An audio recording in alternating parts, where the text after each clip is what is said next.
sommes le mardi 29 juillet, il est 18h ici à Paris, 19h à Gaza. Le journal en français facile. Diane Berger. Les pays européens s'organisent pour aider les habitants de Gaza menacés par la famine. L'Espagne et la France annoncent bientôt envoyer de la nourriture. L'Allemagne prépare également une opération avec la Jordanie. Les négociations commerciales ne sont pas finies entre les États-Unis et l'Union européenne. Bruxelles et Washington ont réussi à se mettre d'accord sur un certain nombre de principes, un certain nombre de points, mais d'autres sont encore flous et le texte final doit ensuite être voté. Et puis le nombre de cancers du foie risque d'exploser dans les années qui viennent. Les cas vont être de plus en plus nombreux. Nous verrons ce qui peut être fait pour limiter les dangers. Les agences de l'ONU demandent qu'on inonde Gaza de nourriture, qu'on en envoie le plus possible tous les jours, car le territoire palestinien est menacé par la famine après plus de 21 mois de guerre entre le Hamas et l'armée israélienne. Justement, plusieurs pays préparent en ce moment des opérations pour aider les Palestiniens. Israël permet en effet depuis 2 jours le retour de l'aide humanitaire. La France va donc parachuter de la nourriture sur Gaza, larguer par avion depuis le ciel de quoi manger. C'est prévu dans les prochains jours, selon une source diplomatique. Bonsoir Théo Renaudon. Bonsoir Diane. Théo, l'Europe s'organise donc pour ramener de la nourriture. Oui Diane, vous avez cité la France, mais ce lundi, l'Espagne a également annoncé des largages, 12 tonnes de nourriture, 5500 repas doivent être parachutés aux Gazaouis ce vendredi. Repas livrés par A400M, ces gros avions militaires cargo gris.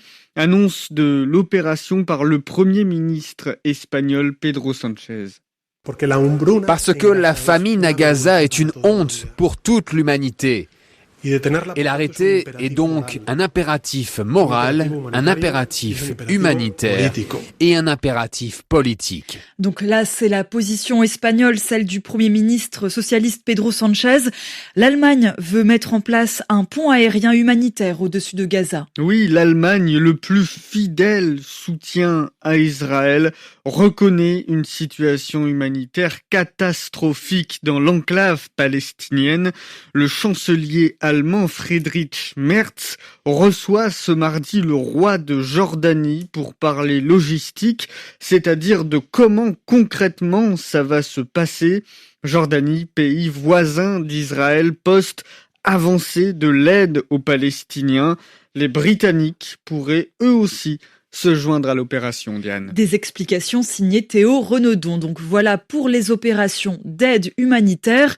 De son côté, le ministère de la Santé du Hamas annonce aujourd'hui que le bilan de la guerre à Gaza dépasse les 60 000 morts. Dans ce contexte, le Royaume-Uni annonce qu'il va reconnaître l'État de Palestine en septembre, sauf si Israël prend certains engagements, certaines promesses.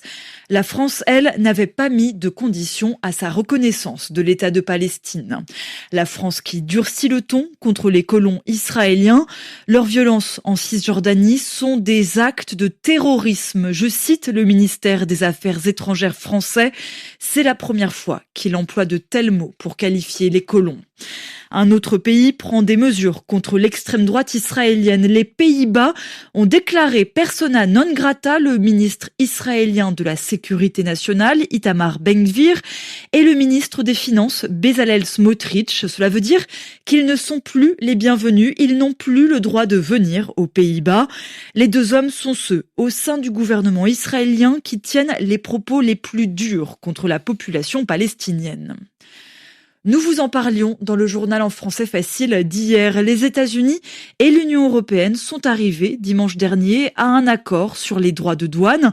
Il y aura donc une surtaxe, une taxe supplémentaire de 15% sur les produits européens qui entrent sur le sol américain. C'est moins élevé que le montant prévu au départ par Donald Trump. Le président des États-Unis prévoyait pour l'Union européenne des droits de douane de 30%.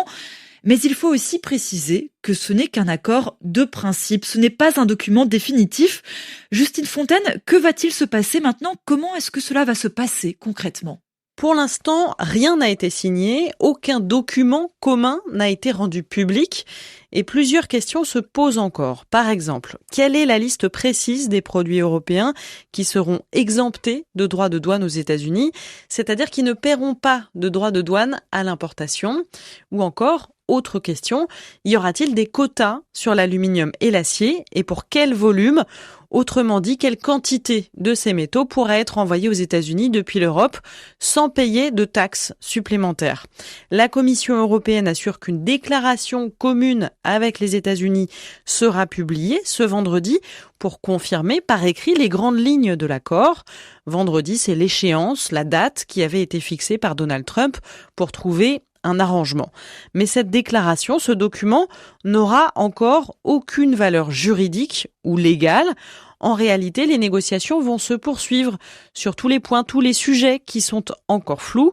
Et ensuite, l'accord, une fois retranscrit, c'est-à-dire rédigé précisément, devra être voté, approuvé par les États membres. Enfin, le texte pourrait aussi devoir passer par un vote au Parlement européen. Justine Fontaine du service économie de RFI. Alassane Ouattara va tenter de garder son poste en Côte d'Ivoire. Le chef d'État annonce sa candidature pour la prochaine élection présidentielle le 25 octobre prochain.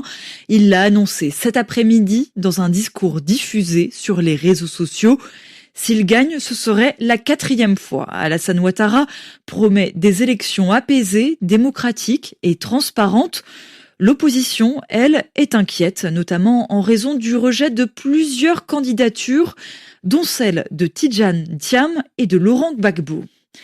Le nombre de cancers du foie pourrait doubler dans le monde d'ici 2050, dans 25 ans. C'est la conclusion d'une étude publiée ce mardi dans la revue scientifique The Lancet. Quand un cancer touche cet organe vital du corps humain, les risques sont très élevés pour le malade. C'est l'un des cancers les plus meurtriers. Alors, Amélie Beaucourt, les chercheurs disent aussi qu'il est possible d'agir pour limiter 3 facteurs, 3 problèmes qui causent cette maladie. Principale cause de cancer du foie, le virus de l'hépatite B et C. Pour l'hépatite B, il existe un vaccin efficace, mais le taux de vaccination est faible, surtout sur le continent africain, parce qu'il coûte cher d'abord et que, plus généralement, il y a des réticences à vacciner. Or, les chercheurs le rappellent, en 2015, la vaccination des nouveau-nés a permis d'éviter plusieurs centaines de millions de cas d'infection à l'hépatite. Autre cause majeure de cancer du foie, la consommation d'alcool et l'accumulation de graisse dans le foie. Ces 2 phénomènes joueront un rôle de plus en plus important dans l'apparition des cancers et les personnes les plus à risque se trouvent aux États-Unis, en Europe et en Asie. C'est le 6e cancer le plus fréquent au monde et le 3e qui tue le plus. En 2050, toujours selon cette étude, les chercheurs s'attendent à 1 520 000 nouveaux cas chaque année. C'est le double de ce qu'on observe actuellement et plus des 3/4 en mourront. Amélie Beaucourt.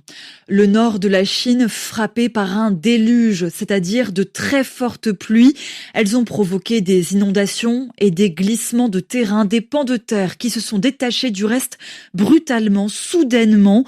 Résultat, des dizaines de milliers de personnes ont dû être évacuées et selon le dernier bilan donné par les médias d'État chinois ce mardi, il y a au moins 30 morts. Le Portugal est, lui, confronté à plusieurs feux de forêt. Des incendies touchent le nord et le centre du pays.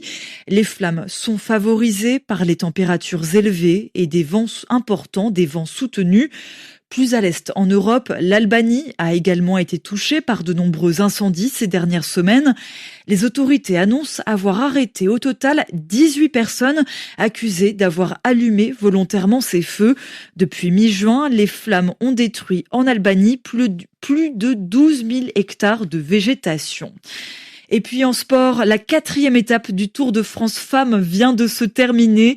La cycliste néerlandaise Lorena Wiebes est arrivée première pour le 2e jour de suite.